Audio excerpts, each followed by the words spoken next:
A esta hora presentamos Pienso Luego Extinto, programa sobre el vino, las viñas, los viñateros y el mundo que se vive entre vendimias. En esta mesa con amigos vamos a catar y a conversar de este maravilloso y ancestral alimento que ya transita por nuestras venas. Salud y bienvenidos.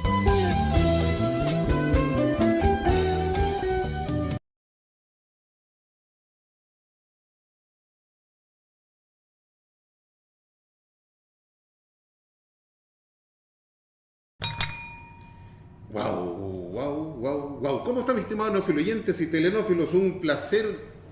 Hoy día me vienen recuerdos gratos de momentos de familia, de momentos inolvidables, porque nos hemos desplazado como equipo a una viña aquí en Santiago, no voy a decir dónde estamos, pero estamos mirando la cordillera, mirando una maravilla.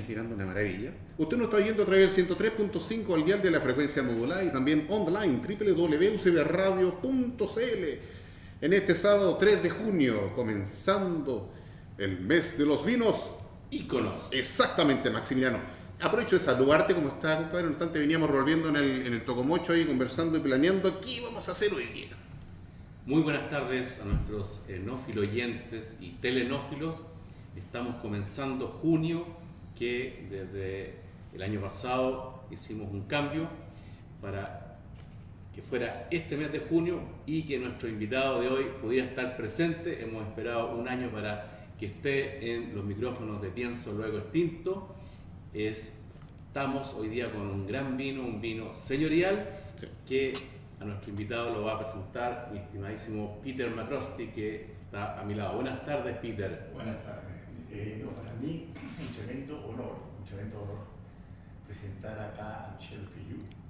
Es la persona que nos da el privilegio de probar estos vinos maravillosos Almadía, que la baronesa Philippine de Rothschild vino acá a fines del siglo pasado, en el año 97, se completó esta alianza entre la primer Cru Classé de Mouton Rothschild con Chitón para generar Almaviva. Yo creo que estamos aquí en presencia de vinos extraordinarios que han marcado a Chile. Por algo Chile tiene el Cabernet Sauvignon la cepa más plantada. Así que prepárense, queridos auditores y auditores, escuchar a Michel, un hombre que es apasionado al vino, pero apasionado al vino de altísima gama, y que lo que yo veo acá se está ampliando, así que va a ser un tremendo programa y Michel va a compartir con nosotros sus vinos, su experiencia, su vida y cómo llegó a Chile y todos los desafíos que tiene frente en este emprendimiento.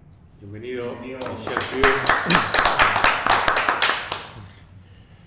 Muy bienvenido, Michel. Exactamente, como ya lo escuchaba mi estimado enófilo oyente, no hemos venido de manera, agarramos camas y petacas, nos venimos a Santiago, estamos en el sector de Puente Alto, mirando la cordillera, disfrutando. Tenemos sobre la mesa, Pienso Luego Extinto, bueno, esta mesa no es nuestra, pero es la mesa que estamos utilizando ahora, tenemos Almaviva. Sí, Almaviva es un vino ícono, un vino que tiene unos premios, tiene un sabor, tiene una energía, tiene una característica propia que a mí, por ejemplo, me seduce mucho. Pues tengo recuerdos, le contaba fuera del micrófono a Michel, que yo tengo unos vinos que he probado, o sea, ya me lo tomé ya, pero fue por el año 2001, 2002, de hecho guardé el corcho, lo quise traer pero no lo encontré, sinceramente, era la prueba del delito, un Peter, pero no lo encontré. Entonces no hemos venido para acá porque, como bien lo indicaba Maximiliano, esto estaba programado hace un tiempo atrás, pero no nos dio las circunstancias, así que ahora estamos aquí, vamos a disfrutar, vamos a conocer, vamos a entender y te vamos a conocer. Así que Michel, como te decía, bienvenido, cuéntanos un poco parte de tu vida, cómo llegaste a Chile, cómo son las circunstancias que estés manejando y seas el hombre responsable de este proyecto impresionante que es Almaviva, aquí en nuestra querida patria. Bueno, buenos días a todos. Primero que todo, es un gran placer para mí compartir con ustedes y hablar de nuestros grandes vinos Almaviva.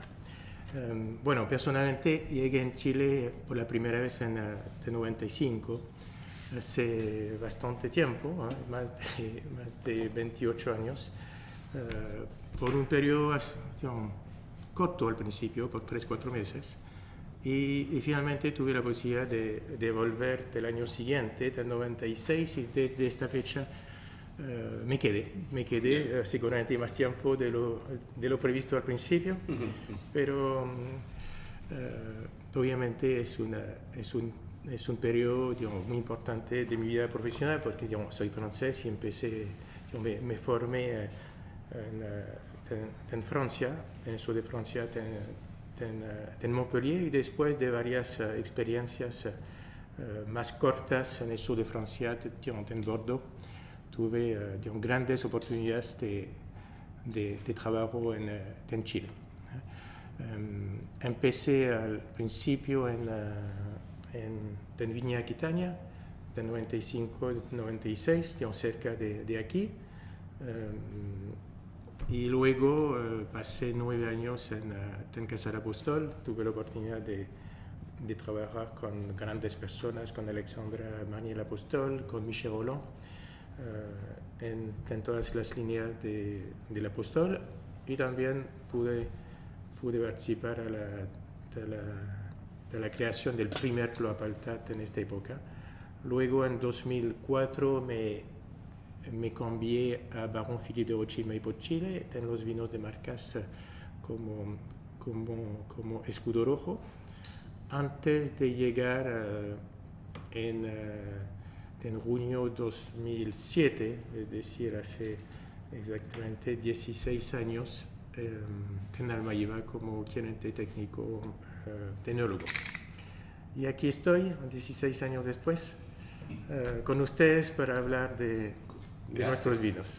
Qué lindo. Qué grande empresa. O sea, para nosotros realmente es un lujo haber concertado y estar aquí y disfrutar de estos vinos que seguramente usted, mi estimado oyente, no ha tenido la oportunidad, pues son vinos arrancan un poco del precio de la media, pero si usted en un momento tiene la oportunidad, ojalá, de hacerlo, disfrútenlo, porque es algo que no se va a olvidar nunca.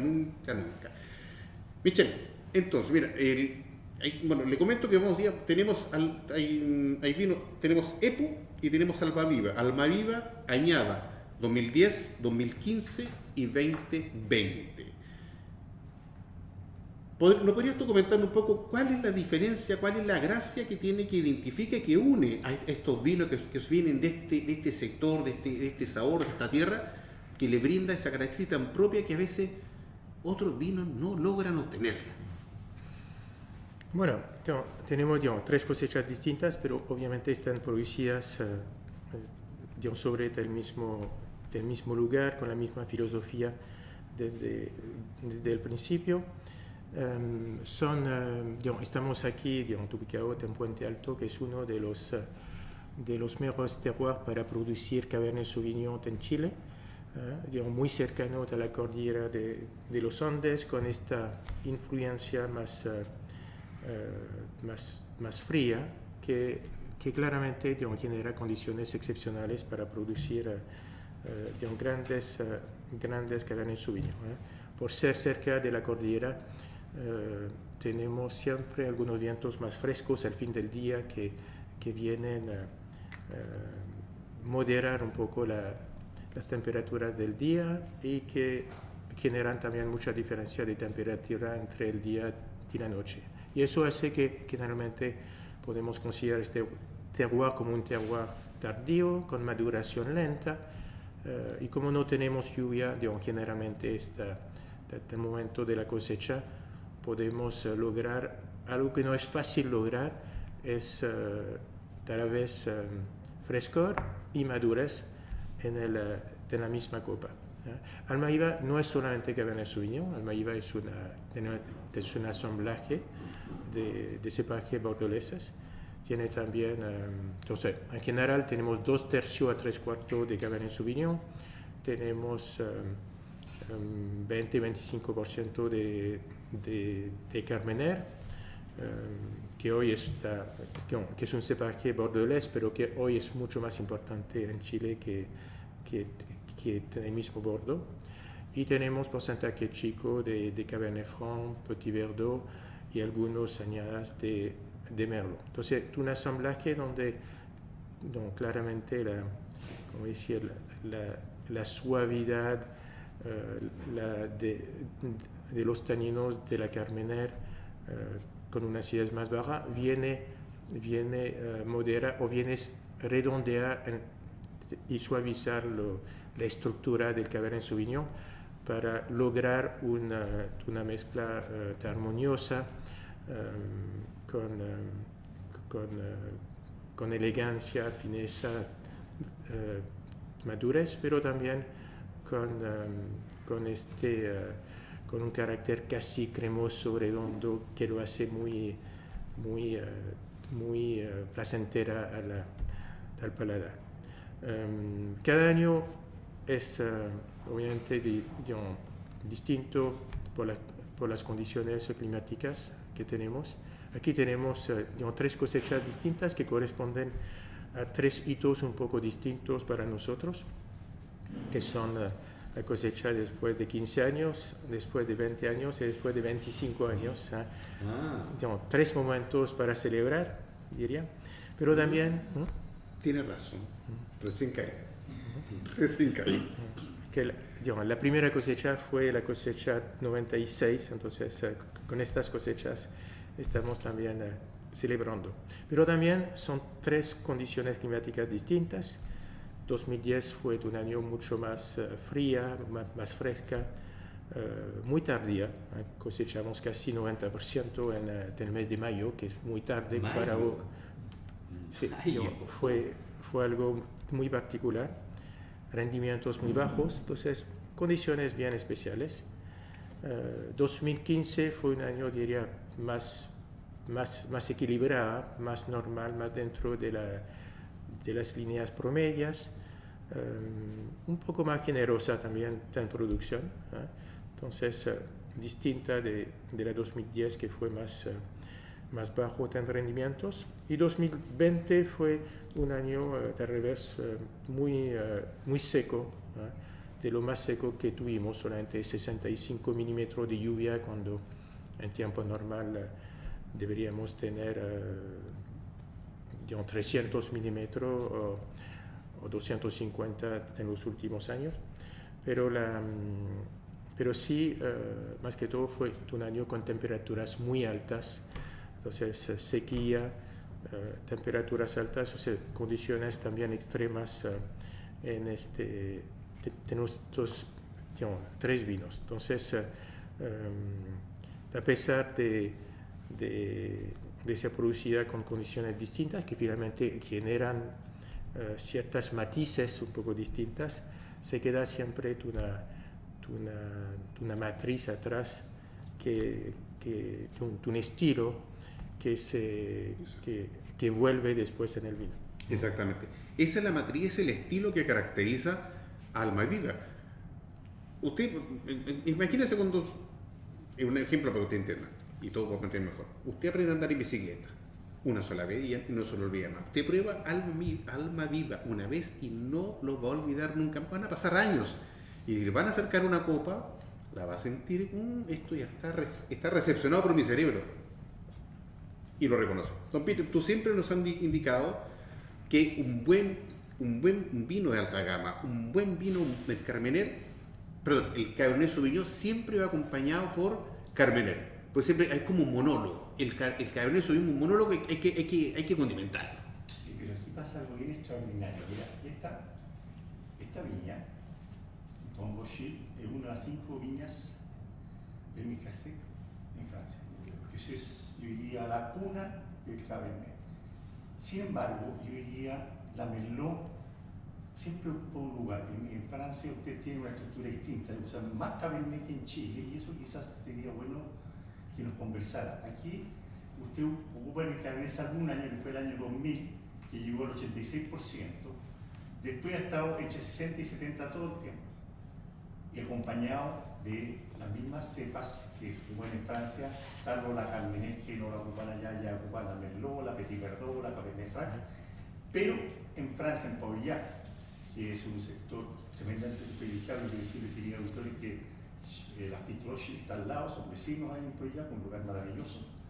¿Por qué acá en Chile, Michel, hay menos Cabernet Sauvignon en el ensamblaje que en Mouton Riche?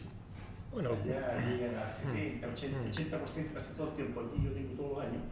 Y veces llega a 90, pero ellos están entre 80 y 90 y ustedes están entre 60 y 70 en la mezcla. ¿Qué explica eso? Bueno, yo pienso que nunca hay reglas tan fijas, pero al final diría que, digamos, como dices, sí, digamos, tu Rothschild generalmente tiene como 85% de promedio en la mezcla y claramente es un gran terroir de Cabernet Sauvignon como aquí.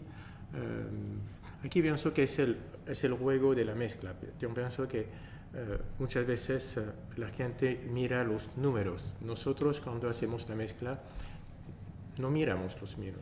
Digamos, probamos todos los lotes que tenemos de Cabernet Sauvignon, lo mismo con la Carmener, lo mismo con el Cabernet Franc, el Petit Verdot, y empezamos un poco a hacer las bases de cada grupo y empecemos poco a poco a construir la mezcla, llegando siempre a un volumen un poco mayor, juntando los Cabernet más viejos, los Cabernet un poco más jóvenes que pueden entrar a la mezcla, el Cabernet Franc, el Petit Verdot, etc.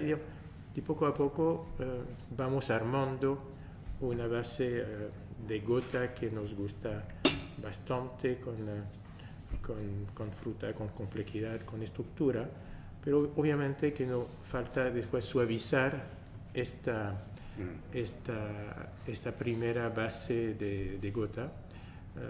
Generalmente eso lo hacemos en un segundo tiempo, agregando Carmener, después de hacer una premezcla de buenas Carmener, y al final el porcentaje que va a salir va a ser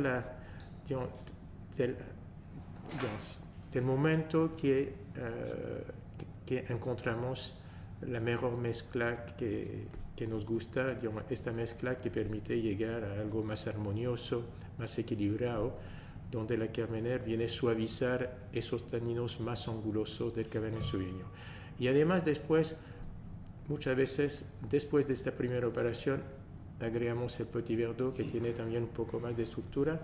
Muchas veces esta mezcla de gota está, como decía, perfecta a nivel de equilibrio, suavidad de taninos, aromático, pero a veces muchas veces le falta algo de la parte mediana de la boca. Y aquí es el momento que llegamos con las prensas.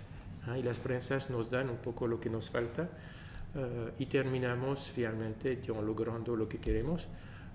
Y es solamente en este momento que miramos los porcentajes. ¿Sí?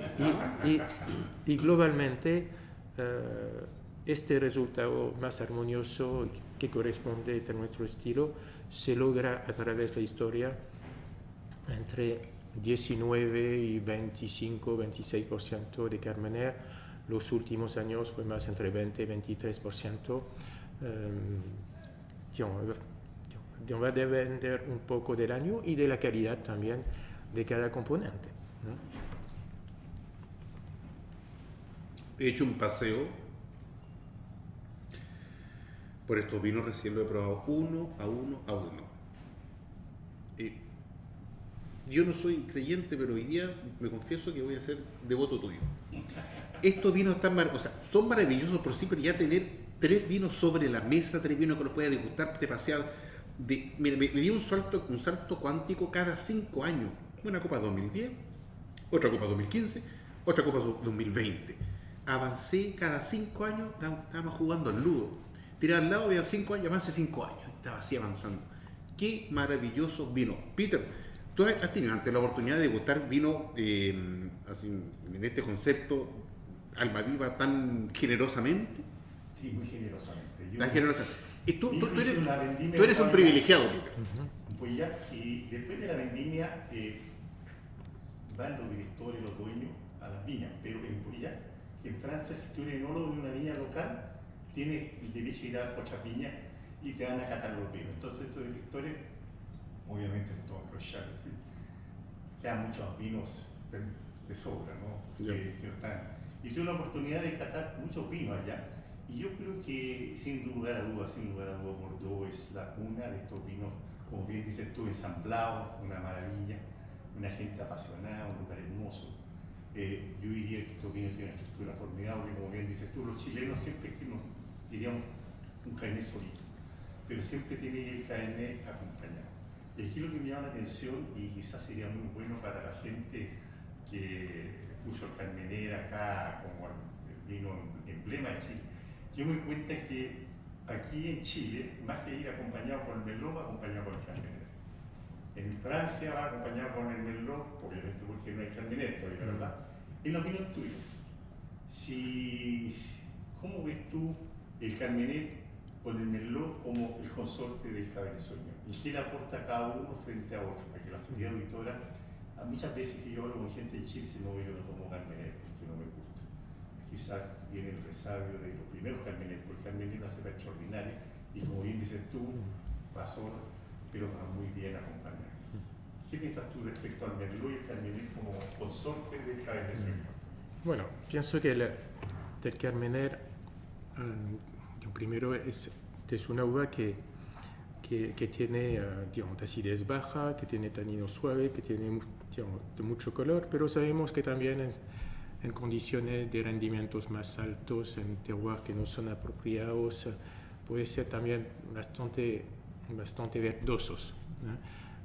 Y obviamente que cuando se produce a nivel más varietal, en rendimientos altos, puede ser que tú no se queda con esos tonos un poco más herbáceos que no son siempre los más agradables, pero también trabajando bien la Carmener con rendimientos más bajos en los suelos más apropiados, en los climas que corresponden, se puede lograr un muy buen resultado con muy buenos vinos.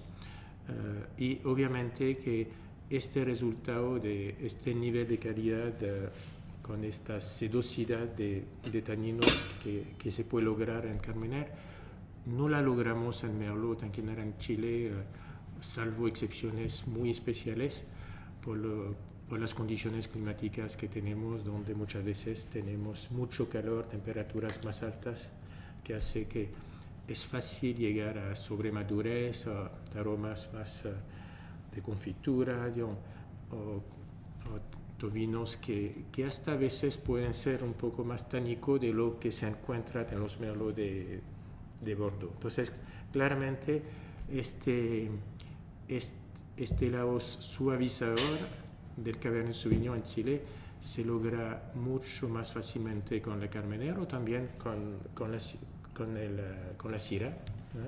Que con el Merlot, que a veces puede ser mucho más difícil y hasta puede tener algunos taninos más secantes en sectores particulares. Pero pienso que es un buen compañero, el Carmener en Chile es un buen compañero del Cabernet Sauvignon.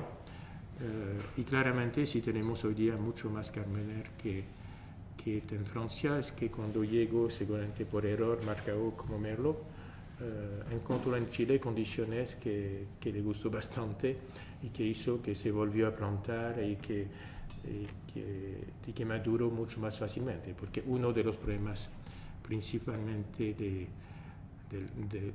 Carmener es un cepaje tardío, lo que hace que necesita más tiempo para madurar. Entonces, cuando tenemos esas condiciones y cuando tenemos temperaturas más altas en verano, madura bastante bien, con suelos más profundos, un poco más arcilla, tiene sus condiciones. Y seguramente en Chile encontró condiciones más adaptadas a su funcionamiento y a su aptitud a producir grandes vinos. Y hoy día hay grandes vinos de Carmener, cuando están producidos con vinos antiguos, bien controlados, rendimientos, buenos sectores, etc. Pero siempre un ensamblaje va a ayudar un poco a tener un lado o tener otro. Ahora el Carmener viene de acá, porque aquí esta zona, para que auditores y auditores, aquí está Chaco, está Don Melchor, está Monté. Yo diría que esta zona aquí en Puente Alto es una zona tremendamente especial, está con todo concentrado, está la urbe entrando. ¿El Carmener viene de acá también o viene de otras zonas como Peumo No, entonces desde varios años ya viene ahora de Peumo, que se mostró de un sector más adaptado a la Carmener que la Carmener que teníamos aquí al principio. En Peumo hay suelos más profundos, con más arcilla, temperaturas más altas también, pero también hay un cierto viento al fin del día que es bastante interesante y que hace que logramos en Peumo una calidad de taninos en Carmener mejor que la que teníamos aquí. ¿Sí? Cuando veníamos entrando, Michel, nos dimos cuenta, por ejemplo, la característica del terreno. Hay mucha piedrecita, mucho bolón pequeño, en todas partes. Max, mira, fíjate toda esta cantidad. Aquí le brinda una mineralidad. Y ahí empezamos con el concepto. Era entre... Hay una roca que viene que trae por el río, ¿cierto? Y otras rocas que vienen de la cordillera. Claro, aluvial y coluvial. Exacto. Aquí son aluviales. Sí. Entonces te genera una pertenencia que te va indicando que, o sea, imagínese usted va entrando en una habitación oscura como el luz, pero usted no sabe qué es lo que va a ver al final del camino, o se hace un poco la idea. Aquí pasa lo mismo, usted sabe más o menos sabe hasta dónde va a llegar, pero viene la expectativa que te genera un asunto de nerviosismo, de cómo hacer el momento de cuando esté frente a la copa. Esto como si eso le pasara los desfiles del 21 de mayo, o sea, la gente se prepara, que ustedes se preparan y uno siempre está atento a cómo hacer el momento. Y el momento que yo he experimentado, que el momento que he sentido disfrutando 2010, 2015, 2020, ha sido un momento sublime que de hecho no olvidaré jamás en toda mi vida. Le comento, mi estimado influyente, que estos vinos tienen una estructura, tienen un cuerpo que es mucho más intenso que otros vinos que usted pueda consumir. Bueno, atendió, por ejemplo, el 2010 tiene, ya saque la cuenta para qué año estamos, o sea, tiene mucho tiempo en guarda, mucho tiempo. Estos vinos, el promedio, ¿cuánto se guardan estos vinos antes de pasar a botella? En promedio. Antes de pasar a botella, pasa como entre la vendimia y el momento que se embotella, pasa como 18 20 meses en barricas. Yeah. Y después, una vez embotellado, antes que llegue al cliente, puede pasar 6 meses más, un año más, depende de los mercados, etc. Bien, fantástico. Aquí hablando de terreno, ¿cuánto es lo que abarca más o menos todos los parceles, tanto, porque ya me indicaba que el Carmener lo traen de Peumo, pero el resto todo viene de acá? ¿Cuánto estamos hablando en...? Aquí, hoy día tenemos una propiedad en terreno de 90 hectáreas, de los cuales están plantados en producción como 65 hectáreas y podríamos llegar a algo como 75 como máximo, sabiendo que hay caminos, hay bodega, hay parque, entonces siempre hay espacio para poder trabajar y para poder movernos. Qué bien. Oye, antes que se nos vaya el tiempo de este primer segmento, hay que hacer unas modificaciones, porque esto da mucho. Para allá voy, tranquilo, no te apures. Lo que pasa es que los tiempos de radio son tiempos de radio y se acotan y después se proyectan en otras dimensiones. Y Alma Viva está para proyectarlo en otras dimensiones, te lo garantizo. Antes de pasar al primer corte de avisaje, Michel, no obstante, tus vinos pasan todos por tu mano, pasan por tu creación, pasan por tu visión, pasan por el aspecto que tú le quieras brindar. Pero, por ejemplo, de esto que tenemos enfrente ahora, no obstante, el 2010 tiene una característica porque tiene un peso específico más intenso, que tiene más años que los otros. Pero ¿cuál ha sido, por ejemplo, de lo que tú estás viendo en Almavía, lo que esa añada que te ha sorprendido más, que te ha gustado más, que te ha dejado un poco más contento? ¿Ha habido alguna en particular? Bueno, yo pienso que todos los años al final son distintas y pienso que a veces los periodistas se recuerdan más ciertos vinos que están más asociados a calidad que estiman superiores, pero al final cuando uno hace el vino, pienso que esos 3 vinos son muy buenos ejemplos para eso. están también asociados a distintas emociones. Pienso que el vino es emoción, especialmente en esta categoría de vino, y pienso que esos tres vinos tienen algo especial que hace que uno al final como tecnólogo se recuerda a veces no siempre la mejor cosecha, pero la que le marcó más por circunstancias externas o también por dificultades mayores. El terremoto. 2010. Entonces aquí, si ven bien, esas tres cosechas para nosotros son emociones un poco distintas, porque al final 2010 fue el año del terremoto, entonces fue un año frío, complicado, pero más que todo fue marcado el 27 de febrero por el terremoto que era bastantes semanas antes de la cosecha para nosotros, pero que obviamente generó más complicaciones, más temores. Cada vez que había un temblor después, las réplicas, aquí se veían las vigas, las hileras de las viñas moverse. Sí, Entonces, y obviamente como no había réplica, hay más temor en el equipo y hay que valorizar mucho más el trabajo de la gente, que a pesar de todo eso hace el esfuerzo para estar presente y seguir con el trabajo. Y pienso que el 2020 también tiene esto, porque el 2020 se hizo en el contexto del inicio del COVID. Sí, y tú no le podrías poner cualquier puntaje en esta cosecha. Para mí siempre va a ser la cosecha más emocionante, la que tiene más emociones dentro de la botella, porque al final, aún que esas condiciones especiales de sequía, de temperaturas muy altas, generaron una cosecha muy temprana, lo que fue casi una bendición, porque cosechar temprano del año del COVID por razones naturales fue muy positivo, porque al final pudimos hacerlo en condiciones aceptables. Obviamente que al principio era más temor que complicaciones reales, pero fuimos considerados como industria indispensable Exactamente. Para los permisos que había que sacar en ese momento. Eso es, Permiso. para el funcionamiento del país. Entonces pudimos cosechar, pero obviamente que sabíamos que había más temor personal de venir a trabajar por los contactos, etc. Entonces pienso que esas cosechas que tienen un desafío mayor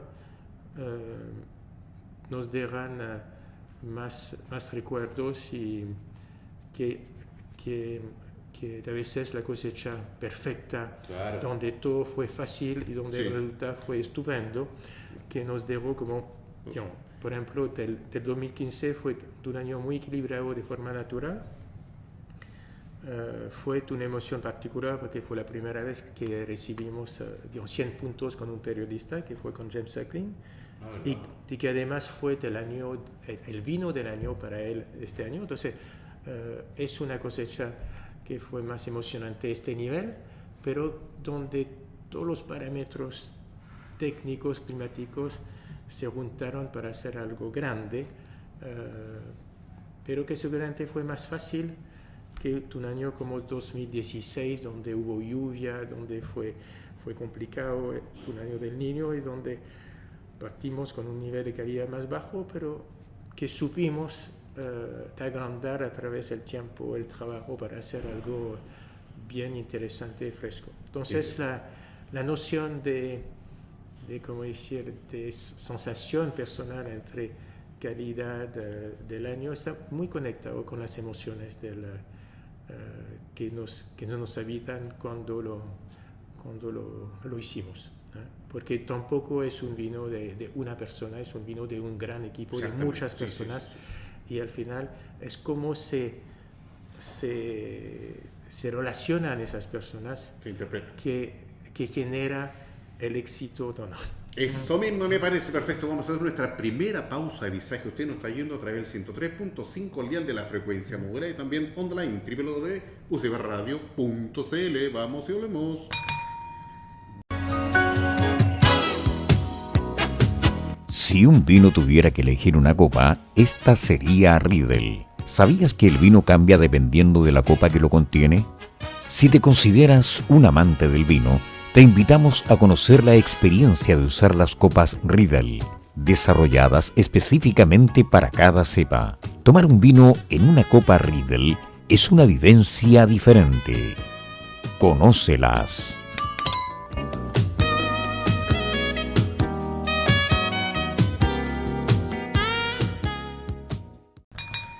Bueno, luego esta pequeñísima pausa de avisaje, seguimos nuestro espíritu flautico programa. Pienso Agostinto a través del 103.5 al dial de la frecuencia modulada y también online www.ucbradio.cl. No se olvide que somos un programa de radio desde Chile. Honramos al vino en las Tres Américas del año 2019. Desde Canadá hasta la Patagonia, donde hablamos sobre vinos, viñedos y vidas. En la tremenda, grata compañía, todos de pie, por favor, de Michel Frichou, un enólogo francés que está haciendo la maravilla aquí en Almaviva. Es un brazo de una gran empresa chilena. Y estamos altamente gratos disfrutando los vinos, disfrutando su compañía, aprendiendo sus conocimientos y lo mejor que disfrutando estos vinos que están muy, muy ricos. Maximiliano, lamentablemente tengo que darte el pase y yo seguiría tomando vino, pero cuéntame, vino Sofía aplicada. Si me van a invitar a tomar, recuerden primero invitarme a comer. Uno ya no está en edad para estar tomando vino con el estómago vacío.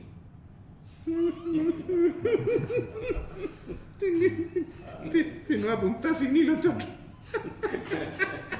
Por favor. Oye, teníamos que en el segmento anterior estábamos conversando, obviamente Michel nos estaba instruyendo respecto del concepto del terroir, de las emociones que implican la añada, del trabajo que hay detrás y otro aspecto que también es bueno siempre recalcarlo y plantearlo.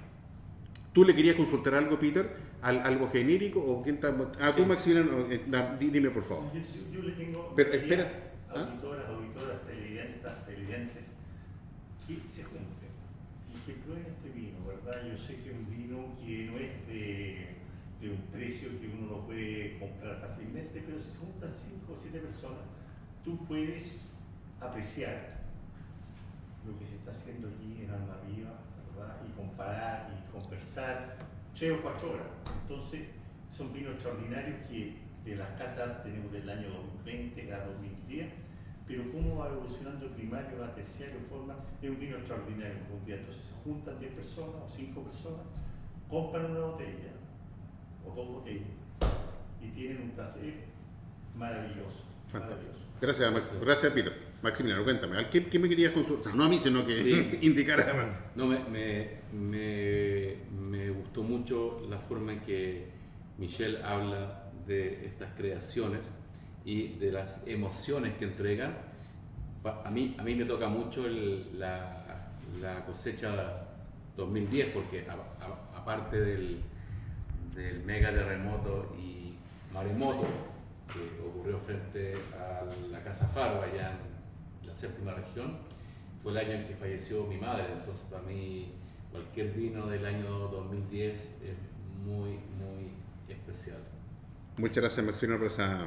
Bueno, sabemos que los vinos siempre entregan un momento, te dan una espiritualidad muy mágica.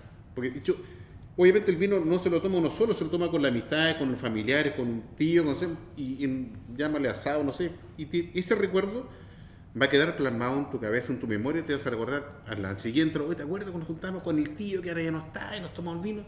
¡Wow! Y te genera un golpe de emoción tremendo. Y si tú le sumas después un buen vino, o sea, eso no olvida nunca. Y lo vas a recrear incluso, tomar el vino en recuerdo de esa persona querida. Sí. O sea, incluso para acotarlo más, el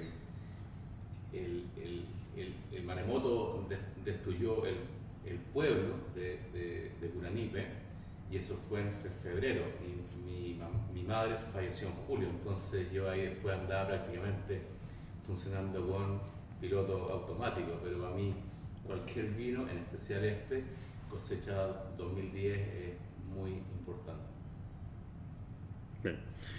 El estimado Michel, nos estabas indicando, obviamente, de manera muy grata, de manera muy certera, obviamente, ¿quién más que él va a saber conocer sus vinos? Hay que ser incauto para pensar lo contrario. Pero sí es bonito rescatar de tu prisma, de tu propia voz, de tu propia experiencia, la circunstancia, como tú recién indicabas, el trabajo en equipo. Obviamente no vamos a repetir lo que comentamos anteriormente, pero sí indicarte y a ver cuál sería la vuelta que le podemos dar ahora, atendido que Alma Viva ha sido uno de los vinos que han representado muy bien el terroir chileno en el extranjero. Entonces, ¿cómo tú ves en esa impronta Alma Viva? ¿Cómo se presenta? ¿Cómo se codea este vino con los grandes vinos franceses, con los grandes vinos a veces de Napa, del sector?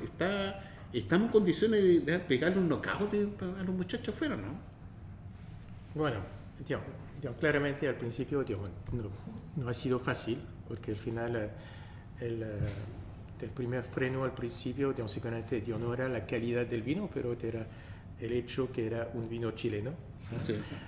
Y claramente este proyecto franco-chileno y como varios otros joint venture han claramente ayudado a dar más credibilidad al vino chileno para producir grandes vinos. Obviamente que esos grandes vinos chilenos son distintos de los grandes vinos de Bordeaux, de Italia, de España, y no hay que probar siempre de comparar, pero tenemos que hacer un esfuerzo seguramente mayor de los vinos europeos para promocionarlo, para mostrarlo y para que más personas puedan ver que tenemos mucho que mostrar. Pienso que es un camino largo, pero no hay que olvidar que también los europeos han pasado por un camino largo para lograr lo que han logrado. Son vinos que ya hoy día empiezan a tener más historia, porque empezamos en 96, entonces más de 25 años. Entonces empezamos a tener este track record que permite mostrar que no solamente podemos producir 2020 con esta característica, pero también podemos mostrar un 96 con un carácter particular, con una evolución que lo hace muy atractivo, pero también que lo mantiene vivo, con una personalidad propia. Entonces, comprar Alma Viva es no solamente tener esta experiencia de calidad del vino del año, pero también es con paciencia, con sacrificio, es tener una experiencia distinta si podemos esperar 10 años, 20 años, 25 años para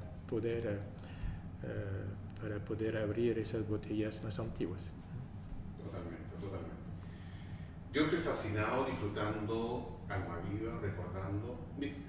Lo que uno puede, sería ingrato decirte que un vino está mejor que el otro. Están todos los vinos que cada año, 5 años que va saltando, 2010, 15 y 20, cada año tiene su característica, como ya lo indicaba, el 2010 fue un de mucho frío, de la cosecha tardía, el 2015 resultó más generoso, el 2020 con la pandemia, un año seco, apenas 65 milímetros de agua caída y mucha alta temperatura en el ambiente. Obviamente, ahí viene la responsabilidad, la visión del enólogo, del profesional, de poder acomodar los elementos. Cuando la mamá estaba en casa y tenía que cocinar y tomaba lo que había y le hacía una cena rica, un almuerzo maravilloso, y un almuerzo tan rico como lo hacía la mamá, usted no lo encuentra en ninguna parte. El enólogo hace parecido, agarra todo lo que está en su terroir y ya en cuanto a ambiente, en cuanto a frío, lo que sea, condiciones de los trabajadores, colaboradores, y tiene que seguir para adelante, tiene que sacar la producción como sea. Pero ahí está el desafío.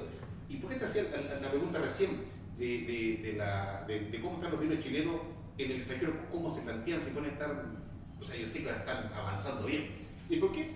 Porque tú, como eres francés, ¿ya? Obviamente Francia, usted no sabe, Francia tiene unos vinos, pero yo todavía ando siguiendo, no a la francesa, sino con vino francés para poder consumirlo, tomarlo y degustarlo.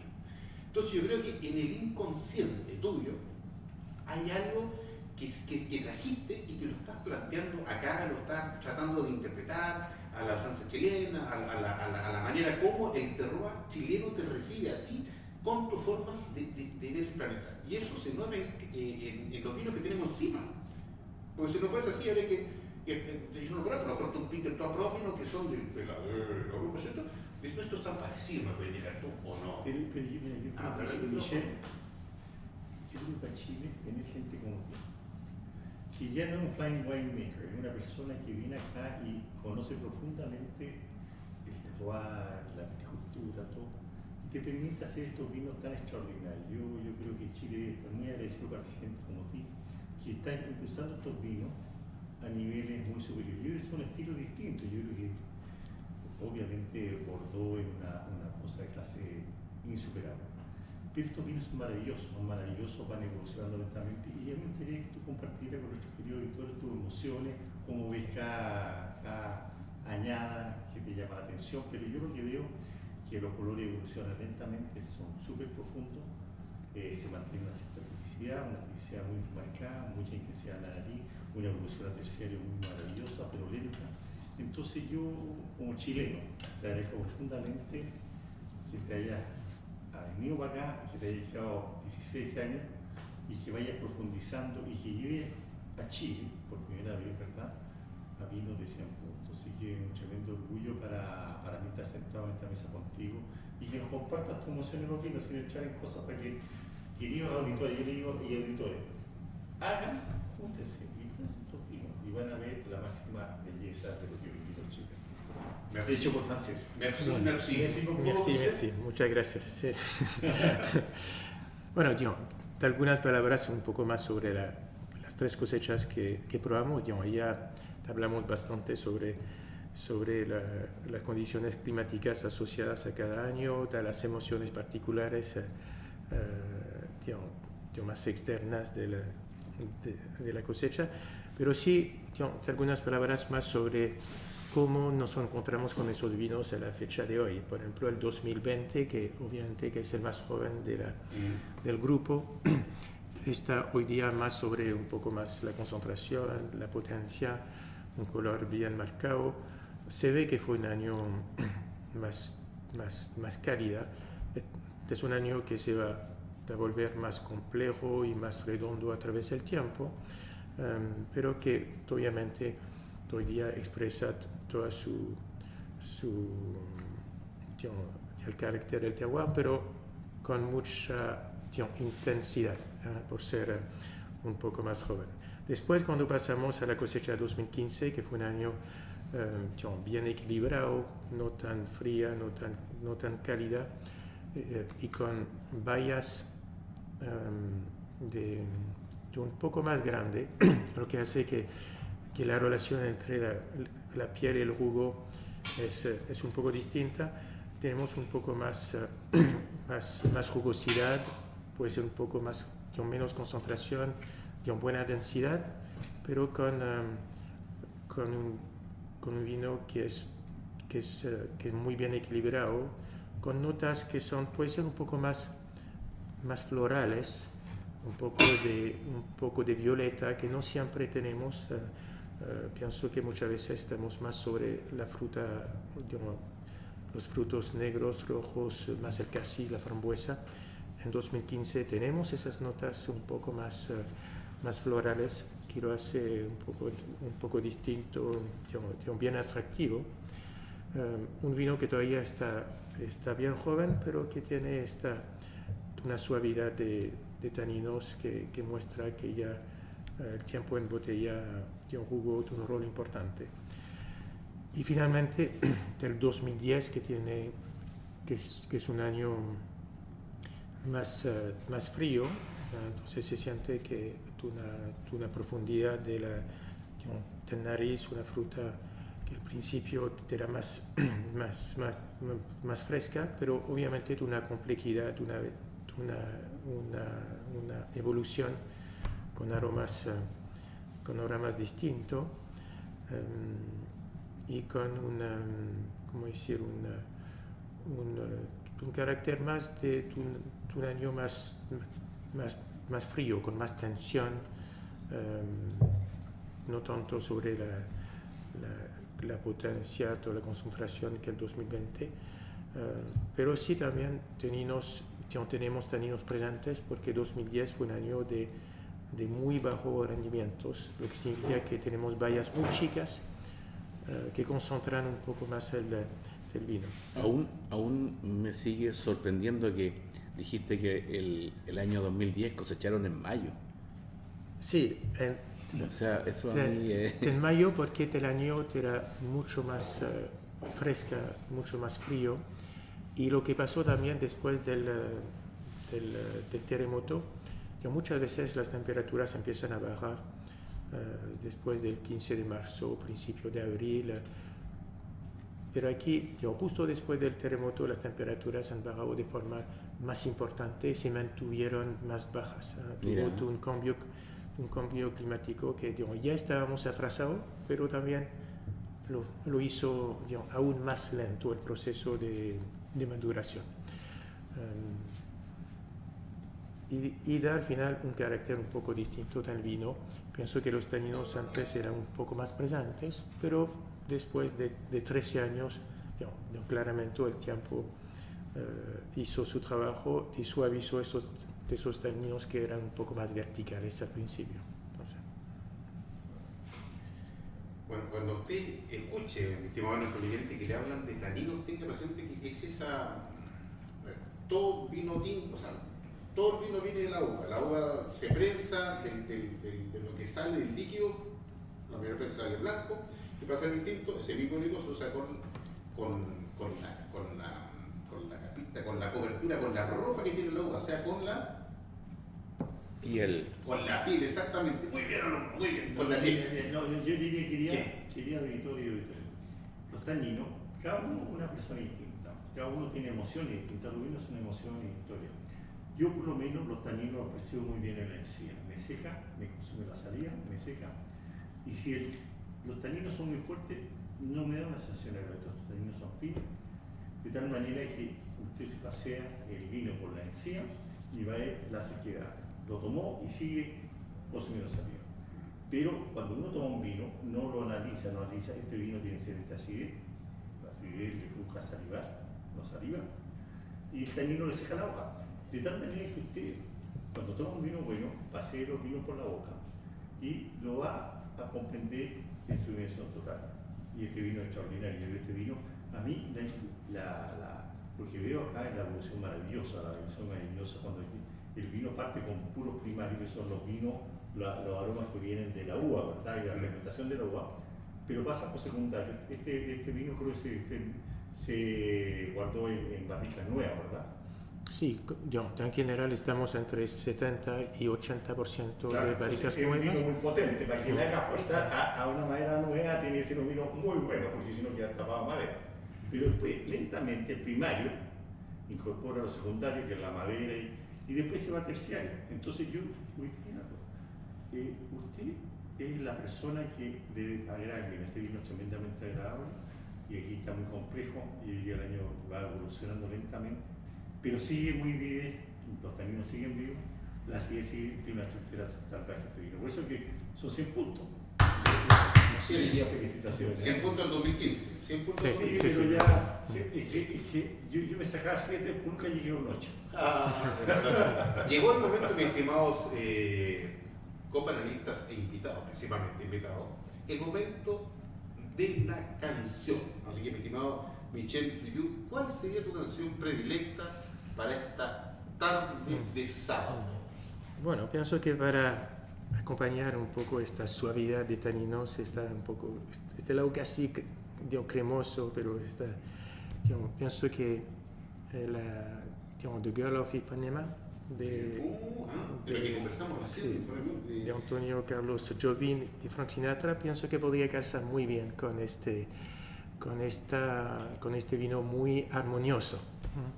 Excelente elección y excelente maridaje musical. Así que lo sabes, Alexiño, Portugal. Mira, casualmente Portugal sí que ubica a la chica de Ipanema en versión de Antonio Carlos Jobim con Frank Sinatra. Vamos y volvemos.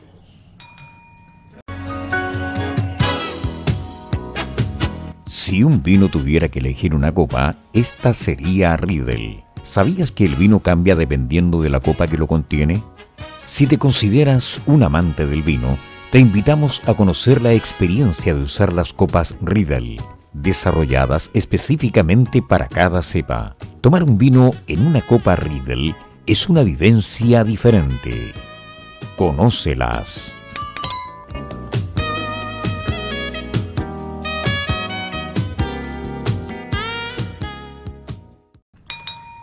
Bueno, luego de esta tremenda canción de las chicas de Ipanema, que es muy melódica, dan ganas de caminar por las playas de Copacabana o Río de Janeiro, no sé, bonito, bueno, precioso. Seguimos en la tremenda compañía de Michel Friulloux, aquí plantado, sentado, como diría un argentino, estoy piantado aquí en Puente Alto, disfrutando los vinos de Almaviva, mirando las parras, tomando vino, conversando con este francés que llegó a Chile hace mucho tiempo atrás, que nos contaba que tiene una tremenda familia, saluda a toda su grata familia preciosa.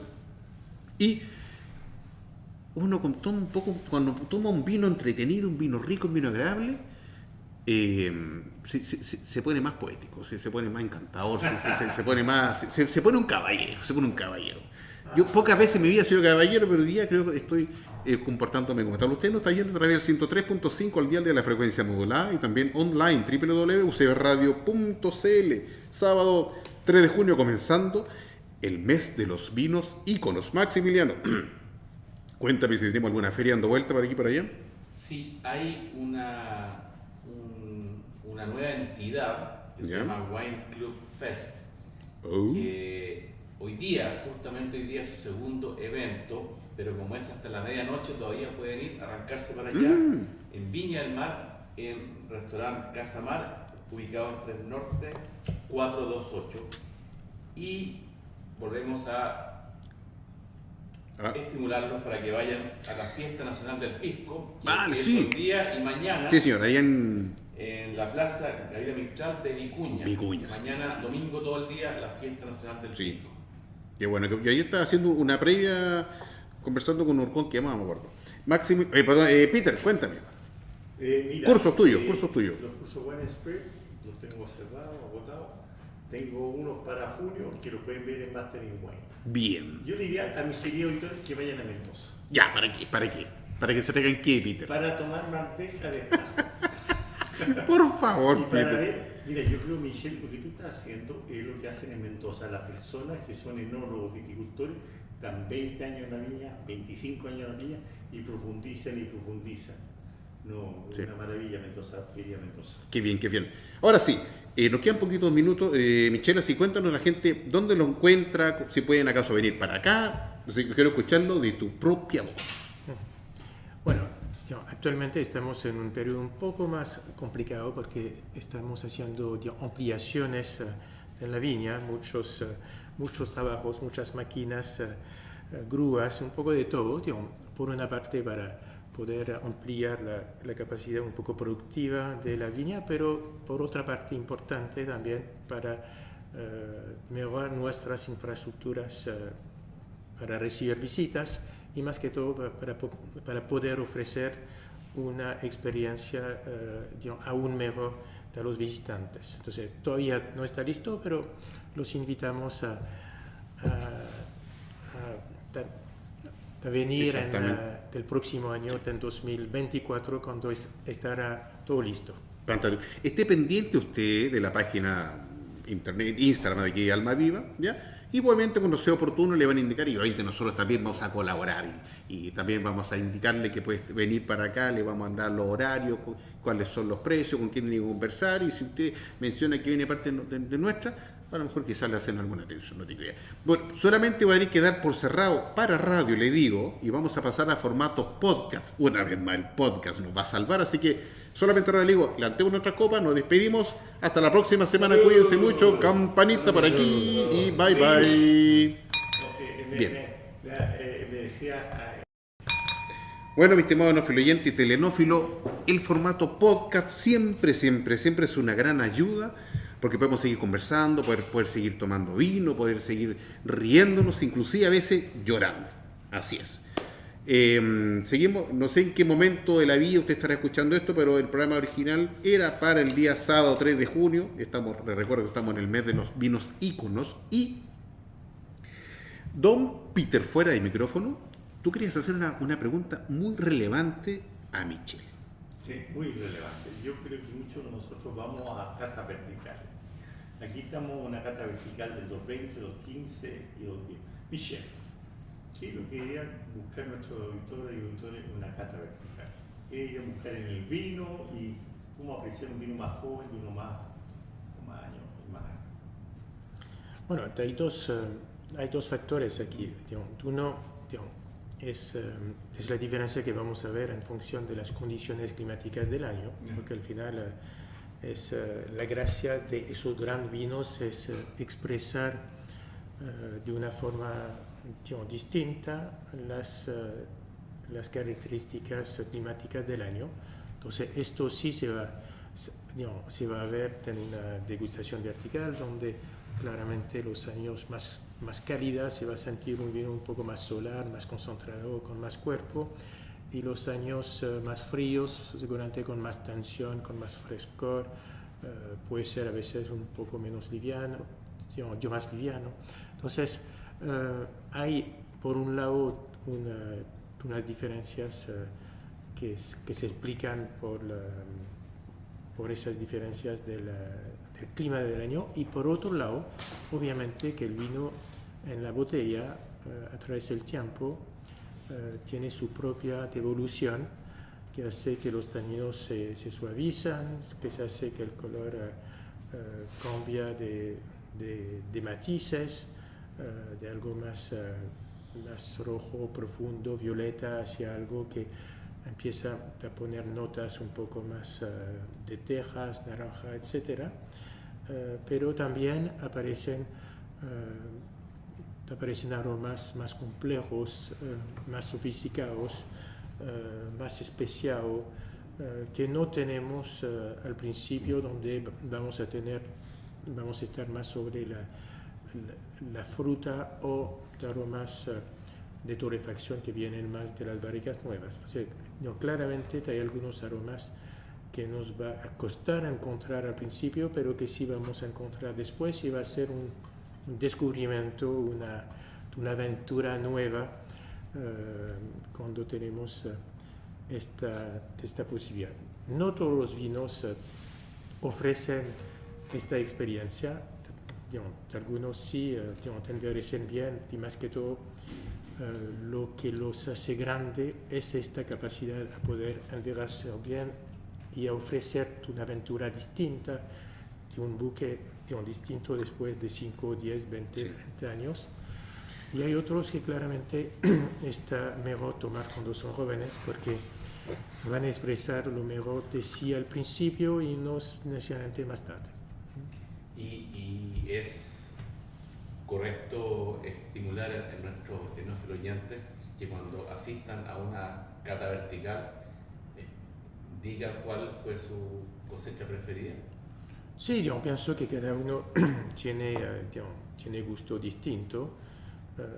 Hay personas que, por el hecho que siempre han probado vinos jóvenes, al principio les va a gustar más los vinos jóvenes, y que podrían encontrar extraños los vinos muy antiguos, pero después, probando más, uno adquiere una sensibilidad distinta que hace que se abre a mundos distintos, más sofisticados y con más complejidad. No, yo no sé si estoy sugestionado por lo que ya comenté, pero yo me quedo con la 2010. Sí. No, la 2010 está fascinante, de hecho sorprende en boca, sorprende cómo los taninos quedan se quedan pegados, sentidos de una manera muy, muy convincente, muy tenue a la vez, y disfrutas un contenido de manera, no sé, es como si fuese un traductor de Google, o sea, me interpreta 100%, 100%. Yo diría que quería apasionar el 99% y quizás más no amerita cata práctica. El vino hay que tomarlo en el instante, no perder el tiempo guardando. Ese vino no tiene la capacidad de mejorar con el tiempo. Solo aquellos vinos extraordinarios, extraordinarios pueden mejorar con el tiempo y agregar complejidad. Yo me acuerdo de mi querido Héctor Vergara me decía, si los vinos no son de calidad extraordinaria, al final se pierde la fruta, te quedas con nada, y lo mejor es consumir los tierra. Y hoy día eso se aplica mucho a los blancos, casi a todos los blancos que hacen en Chile, y a la mayoría de los tintos. Los tintos chilenos son muy buenos, precio de calidad, pero precio razonable. Pero ese vino hay que tomarlo inmediatamente, no guardarlo en ninguna parte. Bien. Muchas gracias, don Peter. Antes que se nos vaya el tiempo, porque el tiempo siempre apremia, corre y nos persigue. Hay otro vino en mesa de Pienso Lagos Tinto. Hay un vino, un concepto que yo no lo conocía. Almaviva lo conozco hace mucho, mucho tiempo y estoy enamorado, fascinado. Yo creo que me casaría con Almaviva. Pero Epu, ¿qué es Epu? ¿Qué es el nombre Epu? ¿De dónde viene Epu? ¿Quién se le ocurrió? ¿El comité creativo? ¿Y qué es lo que es? El primero es un vino tinto, de partida, un tinto, para que usted no se confunda y diga, ¿qué están hablando de Epu? Yo no conozco. Bueno, Epu es lo que llamamos el segundo vino de la casa, porque al final, Almaviva está producido bajo este concepto de château francés, de château bordelés, donde están todos los recursos concentrados están enfocados en la producción de un gran vino, pero también se produce un segundo vino que se produce más a partir de los viñedos más jóvenes que tenemos en la propiedad o viñedos que vienen de suelos que son un poco más profundos o que nos parecen menos interesantes. Entonces, para simplificar, hay como más de 50-55% de todos los vinos que producimos que nos permiten, después de un trabajo de selección importante, producir Almaviva, pero también tenemos como 20% de los vinos que producimos que nos permiten producir Epu, y como ven, hay otros vinos que tampoco usamos de nuestros dos vinos por ser vinos más de prensa o vinos inferiores, etc. Entonces, Epu es al final un vino que tiene una composición distinta de lo que es Almaviva en términos de porcentaje, pero que tiene los mismos cepajes. Entonces, tiene globalmente más Cabernet Sauvignon que lo que tenemos en Almaviva, entre 80 y 85% de Cabernet Sauvignon.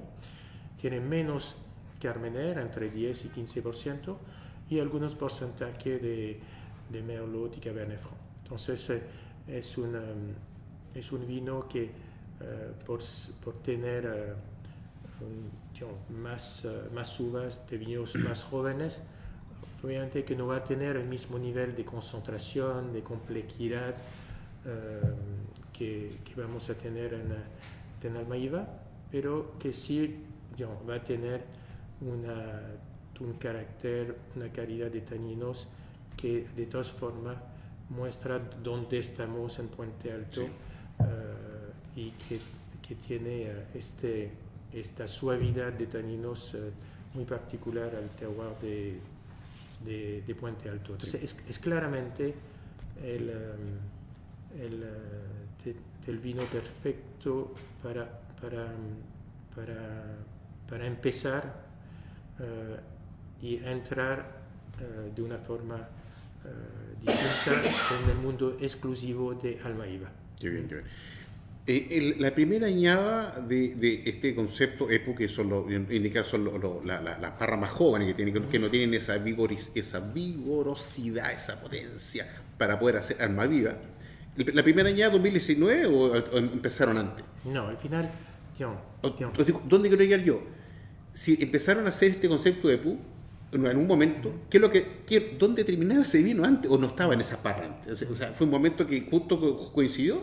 No, lo que pasa es que cuando se empezó Almaíba, se empezó con un viñedo que fue plantado en el año 78, que tenía casi 20 años, pero obviamente que había algunos lotes que eran también inferiores a otros. Entonces, y se empezó a producir en el año 2000-2001. Después se paró de producir porque al final queríamos concentrarnos principalmente sobre Almaíba y, como dice, no teníamos tantos viñedos nuevos para hacer eso. Después, cuando empezamos a plantar mucho más viñedos en 2002, 2003, 2004, pudimos volver a producir EPU en 2006 y desde 2006 es algo que se produce todos los años. Lo único que se cambió en 2019, porque sí hay un cambio importante, es que durante muchos años EPU se vendió solamente en Chile y en Brasil. Y por la primera vez en 2019 se empezó a vender al resto del mundo a través de la Place de Bordeaux, a través de los negocios con quien pasamos para vender Almaíba desde el principio, y para eso cambiamos la etiqueta, que era muy distinta de lo que tenemos en Almaíba, para tener una etiqueta visualmente conectada con Almaíba. Y así tenemos los mismos colores, el blanco, el negro, el terracota, y tenemos una conexión completa entre los dos vinos que no teníamos antes con la etiqueta anterior. Este es un punto muy importante. ¿Por qué no le explica a la auditora nuestra y a la televidenta la Place de Bordeaux? ¿Qué vinos se pueden vender en la Place de Bordeaux? Bueno, hace 25 años la Place de Bordeaux, que son al final un conjunto de negociantes de vino que compran los vinos a los productores, a los chateaux, y que después lo revenden de una forma no exclusiva al resto del mundo. Significa que un distribuidor en un país puede comprar el mismo vino a 2-3 negociantes, que es muy distinto del sistema clásico. Entonces, hace 25 años los negociantes compraban solamente vino de Bordeaux, y Almaíba fue el primero vino fuera de la Place de Bordeaux a ser distribuido por los negociantes. Después, con los años, empezaron a entrar más vinos extranjeros, incluidos algunos chilenos, pero más que todo, como decía, esta forma de distribuir los vinos permite llegar a los clientes a cual queremos llegar, de modo que esos negociantes venden los grandes vinos de Bordeaux y otros grandes vinos del mundo, y saben a quién venderlo, y tienen la red de clientes que compran este tipo de grandes vinos. Pero se requiere un nivel de calidad muy alto para entrar a la Place de Bordeaux, ¿verdad? Tu nivel de calidad es muy alto,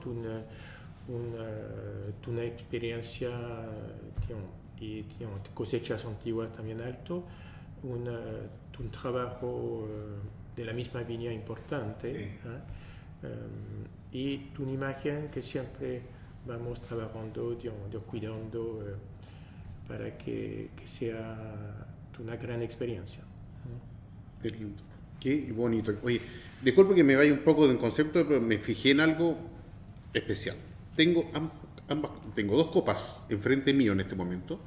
Tengo EPU, que es un vino nuevo, 2019, y a la vez tengo la misma copa y tiene 2010, tiene Almaíba. ¿Qué uno puede ver? Primeramente, la copa, por ejemplo, al verla, al translúcido que te brinda el juego de luces que penetran y tú puedes apreciar el contenido, EPU, que es un vino joven, es un vino reciente, está con todo su tanino, está como así, entero, está estructurado.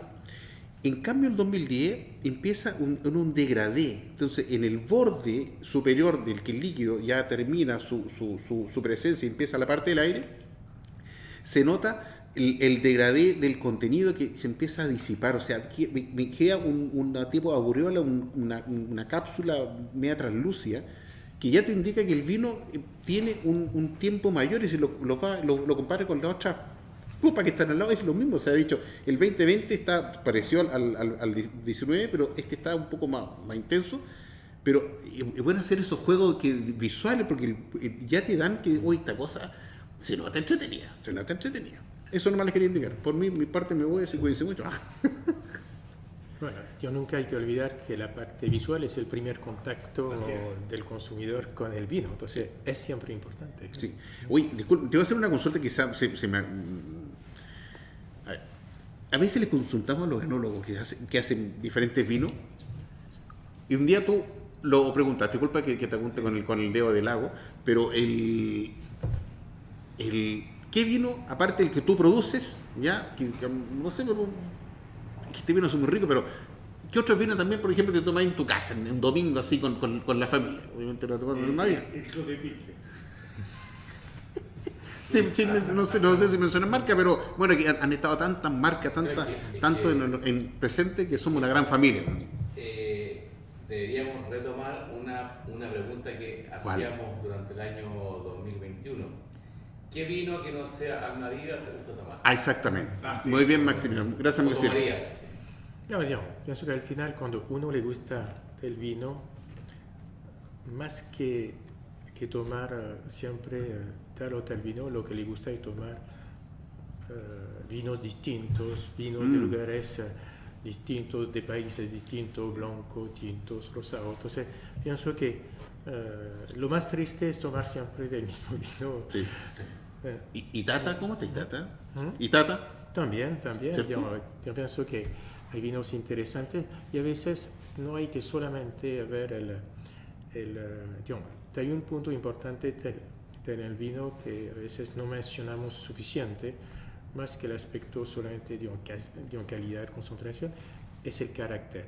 Es decir, al final buscar vinos con caracteres distintos, porque es el carácter que después le permite un poco reconocer que este vino viene de tal o tal lugar. Si puede identificar un carácter que siempre aparece más en este sector o con este cepaje o con este productor, solamente el tener la satisfacción de reconocerlo o de identificarlo es un placer personal que vale tanto como el placer del vino mismo al final. Qué bien. Totalmente de acuerdo. Yo creo que hay que ser fiel con su mujer, pero muy infiel con los vinos, la publicidad. Es como comer huevos fritos todos los días. Sí, claro. Los chilenos son poco curiosos, yo creo que explorar. El problema que tenemos en Chile, Michel, es que hay poco acceso a vinos del mundo. Hay muy poco acceso. Entonces, nos falta mucho, y nosotros tenemos un consumo bajo frente a Francia por persona, pero el vino es una vida tan maravillosa de 8.000 años atrás, pero es la civilización, es la cultura, lo vive lentamente, pero yo estoy de acuerdo, hay que probar y ser curioso. El chileno no es curioso, no sé, hay que hacerlo curioso. Ya, muchachos, antes de pasar a palabra para el cierre, lo voy a consultar a ustedes dos y también yo voy a decir, ¿qué les pareció EPU? ¿Qué les pareció EPU a ustedes dos? Y de ahí, cuando me comenten algo, pasamos a palabra para el cierre y damos por cerrado este episodio de primer momento de vinos íconos en Chile, año 2023. ¿Quién va? Cachipún, saliste tú, me encanta la espontaneidad aquí en Mágica. Yo digo claramente que el EPU está a otro nivel, tiene otra intensidad, otra complejidad. Sí, es diferente, exactamente. Pero tu vino excelente. Sí. Y de nuevo te doy la gracia. Un vino excelente, la permanencia un poco salvaje. Este vino no hay que escupirlo, pero es un vino maravilloso.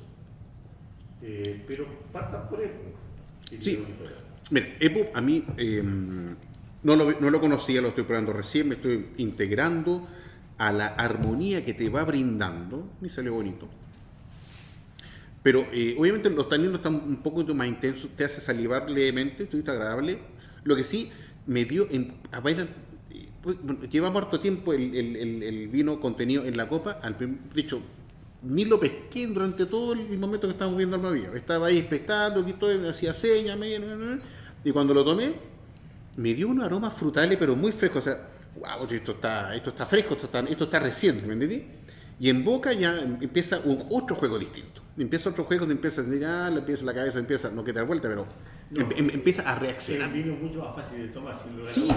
para allá voy, pues, Mateo, para allá voy, ¿cachai? No hay que pensarlo tanto. No. Es un vino fácil de tomar. Sí, pero lo que pasa es que tú empieza a recibir información y la empieza a procesar. Eso es lo que pasa. Entonces, Pero esto va para allá, para otro el lado. ser humano siempre quiere escalar.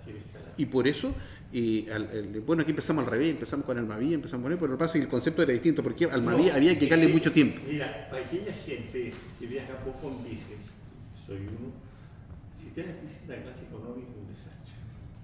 Pero si tienes la clase económica a veces es una maravilla. No, es entretenido viajar, entretenido. Ya, tú, algo que indicar antes de pasar a hablar para el cierre, respecto de EPU, ¿qué te pareció? ¿Cómo lo encontraste? Me parece un excelente vino para presentar todo este consolidado proyecto que es hoy Almaviva. Incluso ya en la etiqueta lo especifica muy bien. EPU elaborado por Almaviva. Si usted quiere ir conociendo en forma gradual este Exactamente. maravilloso proyecto que es Almaviva, comience por EPU. Me parece. Muchas gracias, Maximiliano. Ahora sí los invito cordialmente, porque el programa va a llegar hasta aquí. Palabras para el cierre. Como tú hablaste recién, sigues tú. Don Peter, por favor. No, yo encuentro que el alma siempre está viva. El espíritu hoy día se está perdiendo, pero el alma siempre viva. Qué bien, qué bien. Fantástico. Muchas gracias, don Peter. Maximiliano, por favor, palabras para el cierre. Sí, yo creo que me van a costar un poco. No sé, tengo, a ver, por ejemplo, hoy día podría responder cuando me dicen ¿por qué un vino tiene este precio? ¿Por qué un vino tiene tantos años de guarda? Es porque hay toda una evolución, hay todo un trabajo, pero hoy día, ¿qué puedo decir? Creo que la vida, las recompensas de la vida o porque nos levantamos cada mañana es para estimular nuestros sentidos. Y esto puede ser un viaje, puede ser visitar un museo, puede ser darse un gusto, comprarse el auto que tú quieres, pero yo creo que de todas las opciones que nos entrega esta vida, de poder recompensar y regocijar tus sentidos, el vino está muy arriba. Y hoy día estoy maravillado y quisiera dejar planteado algo. Si ven las copas, la 2010 está casi vacía y yo creo que algo hay en los años telúricos con movimiento de placas, movimiento de tierra, que por lo menos sugestionado o no, en la copa están. Bien. Gracias, Michelle, gracias por recibirnos, ha sido un programa inolvidable. Muchas gracias, Maximiliano. El dueño de casa, Michel Friyu, lo invito cordialmente, de forma oficial, pienso lo distinto, lo invito. Palabras para el cierre, por favor. Micrófonos son todos suyos. Bueno, muchas gracias a todos. Más que todo, quería agradecerle por este gran momento. Fue una gran experiencia y sin duda cuando volveré a probar estos años, las tendré asociado a este momento inolvidable, porque al final los grandes vinos son para compartir entre amigos y pienso que fue eso de ahora. Entonces, muchas gracias. Muchas gracias a ti, muchas gracias por recibirnos, muchas gracias por brindarnos la confianza de abrir las puertas aquí de la viña de Almaviva, poner la añada 2010, 2015, 2020, para que podamos sentirla, experimentarla, usarlo desodorante, no sé, pero yo me bañaría en vino, sinceramente me baño en vino. Alcemos nuestras copas, te va a tocar a ti, por ejemplo, tocar la campanita hoy día, son 2 toques, tú tocas la campanita para despedirnos, alcemos nuestras copas, nos despedimos, cuídense mucho, hasta la próxima. Por favor, te pones a servir vino ahora, hay que despedir el programa. Levanta la copa. Bien, fantástico, ya campanita, Michelle. Muchas gracias, eso fue todo, qué bonito.